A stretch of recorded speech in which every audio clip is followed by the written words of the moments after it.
नमस्कार दोस्तों, आज गुजरात में बीजेपी सरकार ओर से बड़ा दाव चला गया है। गुजरात में यूनिफॉर्म सिविल कोड लागू करने का फैसला कर दिया गया। इसके लिए बाकायदा एक कम्युनिटी भी बनाई गई है। ऐसे में सवाल उठता है कि आखिर चुनावों के मद्देनजर क्या बीजेपी की सरकार की ओर से यह फैसला लिया गया है? गुजरात चुनाव में हिंदुत्व का कार्ड खेलकर बीजेपी क्या चुनाव को जीतना चाहती है? क्योंकि एक तरफ अरविंद केजरीवाल बार बार हर जगह जाकर नोट पर लक्ष्मी और गणेश की फोटो की मांग कर रहे हैं, गुजरातियों को भरोसा दे रहे हैं कि अगर ऐसा हो गया तो फिर रुपया मजबूत हो जाएगा और उससे आपको फायदा होगा। लेकिन वहीं दूसरी तरफ नैले पर देला चलते हुए बीजेपी जो वादा कर रही है कि अब यूनिफॉर्म सिविल कोड की जरूरत है गुजरात में। ऐसे में कई ऐसे सवाल हैं जिसको लेकर एबीपी न्यूज से बड़ा चुनावी सर्वे किया है। सर्वे ने एक एक सवाल और जवाब भी आपको हम बताएंगे। लेकिन अब देखना यह होगा इस बार गुजरात के अंदर केजरीवाल क्या अपने बड़े बड़े वादों से दिल्ली और पंजाब की तरह गुजरात को भी फतेह कर लेंगे, या फिर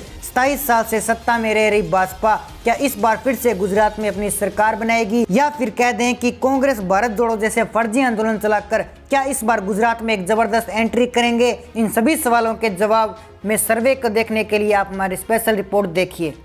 गुजरात के 33 जिलों की सभी 182 विधानसभा सीटों पर राष्ट्रीय सट्टा बाजार ने अपनी नजरें टिका रखी है, जिसके मुताबिक सट्टा बाजार के व्यापारियों ने गुजरात की सभी 182 विधानसभा सीटों पर सटीक सर्वे कर सर्वे रिपोर्ट को देश के सामने रख दिया और राष्ट्रीय सट्टा बाजार ने गुजरात की सभी 182 सीटों को 4 हिस्सों में बांटकर सर्वे किया है। उत्तर गुजरात में 32 विधानसभा की सीटें हैं, दक्षिण गुजरात में 35, मध्य गुजरात में 61, सौराष्ट्र और कच्छ की 54 विधानसभा सीटों पर सट्टा बाजार के व्यापारियों ने जनता जनार्दन के बीच में रहकर आम जनता की मन की बात को जानकर सर्वे तैयार किया है। शुरुआत करते हैं उत्तर गुजरात की 32 विधानसभा सीटों से, जहां राष्ट्रीय सट्टा बाजार के व्यापारियों ने जनता जनार्दन के बीच में रहकर सर्वे किया और अन्य को 0 से 1 सीट जाने का अनुमान लगाया है। वहीं आम आदमी पार्टी को 2 से 3 सीटें मिलने का अनुमान उत्तर गुजरात में सट्टा बाजार लगा चुका है।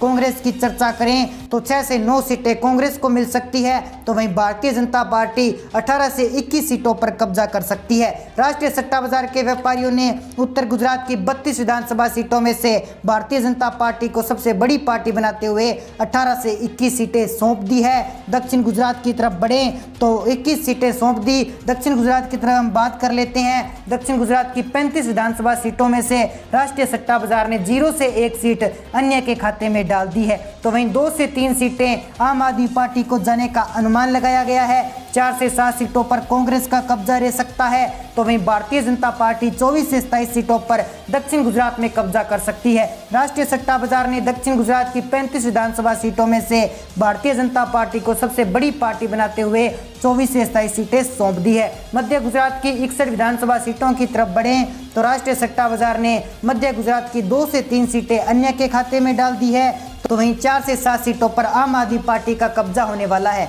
अनुमान सट्टा बाजार द्वारा ये लगाए जा रहे हैं। कांग्रेस की तरफ बढ़ें तो 5 से 8 सीटों पर कांग्रेस कब्जा कर सकती है, तो वहीं मध्य गुजरात में भारतीय जनता पार्टी 40 से 43 सीटों पर कमल खिलाने में कामयाब हो सकती है। राष्ट्रीय सट्टा बाजार ने मध्य गुजरात में भारतीय जनता पार्टी को सबसे बड़ी पार्टी बताते हुए 40 से ज्यादा सीटें वह वो सौंप दी है। गुजरात के आखिरी और सबसे महत्वपूर्ण क्षेत्र सौराष्ट्र कच्छ की अगर हम बात करें तो सौराष्ट्र कच्छ की जो बात कर लेते हैं तो वहां की 54 विधानसभा सीटों पर एवरेज चर्चा करें तो राष्ट्रीय सट्टा बाजार ने सौराष्ट्र में 0 से 1 सीट अन्य के खाते में डालते हुए 5 से 8 सीट आम आदमी पार्टी को सौंप दी है, तो वहीं कांग्रेस को 8 से 11 सीटों पर सौराष्ट्र में कब्जा कर सकती है। सौराष्ट्र और कच्छ विधानसभा क्षेत्र में राष्ट्रीय सट्टा बाजार ने भारतीय जनता पार्टी को 34 से 37 सीटों पर कामयाबी हासिल होने का अनुमान लगाया है। सौराष्ट्र कच्छ क्षेत्र की सभी 54 विधानसभा सीटों पर राष्ट्रीय सट्टा बाजार ने भारतीय जनता पार्टी को सबसे बड़ी पार्टी बताते हुए 34 से 37 सीटें सौंप दी है। गुजरात विधानसभा चुनाव के चारों रीजन की 182 विधानसभा सीटों पर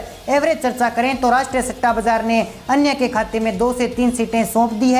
आम आदमी पार्टी और केजरीवाल 15 से 18 सीटों पर गुजरात विधानसभा चुनाव 2022 में कब्जा कर सकते हैं। वहीं कांग्रेस की चर्चा करें तो भारत जोड़ो जैसे फर्जी आंदोलन चलाकर कांग्रेस को 28 से 31 सीटों पर कामयाबी हासिल हो सकती है, तो वहीं पिछले 2.5 दशक से गुजरात में राज करने वाली भारतीय जनता पार्टी को मोदी जी के नेतृत्व में राष्ट्रीय सट्टा बाजार ने 127 से 130 सीटें सौंप दी है।